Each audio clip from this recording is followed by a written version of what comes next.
क्या आपने कभी सोचा है कि मकर संक्रांति का त्योहार हर साल 14 या 15 जनवरी को ही क्यों आता है, जबकि बाकी जितने हिंदू फेस्टिवल्स हैं जैसे होली, दिवाली, शिवरात्रि, जन्माष्टमी, रामनवमी, इनकी डेट्स तो चेंज होती रहती है।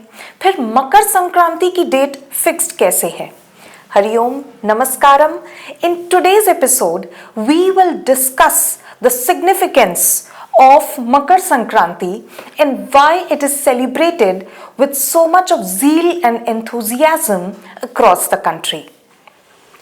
मकर संक्रांति एक ऐसा हिंदू त्योहार है जो सौर कैलेंडर पे अर्थात सोलार कैलेंडर पे बेस्ड है और यही कारण है कि इसकी डेट फिक्स्ड है, जबकि बाकी जितने भी हिंदू त्योहार हैं वे सभी लूनार कैलेंडर पे बेस्ड है।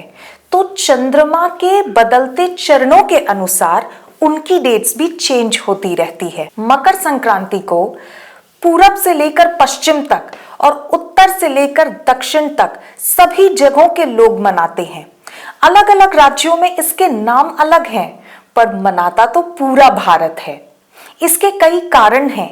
सबसे पहला कारण यह है कि इस दिन सूर्य धनु राशि से निकलकर मकर राशि में प्रवेश करते हैं। सूर्य दक्षिणायन से उत्तरायण की तरफ बढ़ते हैं।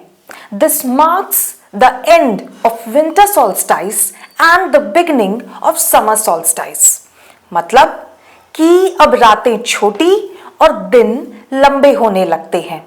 यह त्योहार हमको एक संदेश देता है कि अंधकार से निकलकर प्रकाश की ओर आगे बढ़िए। दूसरी बात, it is a mid winter harvest festival and India being an agrarian country, all the people express gratitude to sun god and mother nature. तीसरा, ये माघ के महीने में आता है when it is time for purity and therefore people take holy dips in the rivers and do charity. चौथा, इस समय पे लोग तिल के लड्डू, तिलकुट, गज्जक, चिक्की, लाई के लड्डू इत्यादि खाते और खिलाते हैं एक दूसरे को। This symbolizes unity, love, healthy and mindful eating. This festival also has a lot of mythological significance.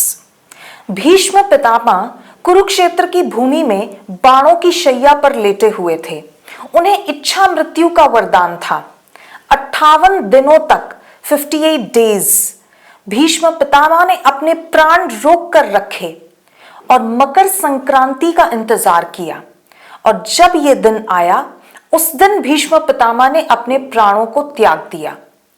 क्योंकि ऐसी मान्यता है कि किसी व्यक्ति ने जीवन भर यदि ईमानदारी से अपने कर्तव्यों का निर्वाह किया हो और भगवान की भक्ति की हो और मकर संक्रांति के दिन यदि उसके प्राण छूटते हैं तो निश्चित ही वो व्यक्ति मोक्ष को प्राप्त होता है।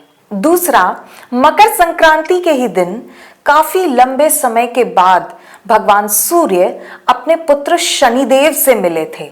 Therefore, this festival is also a symbol of a strong bond between a father and his son. Happy Makar Sankranti to all of you. మీ అందరికీ సంక్రాంతి శుభాకాంక్షలు. హరి ఓం, నమస్కారం.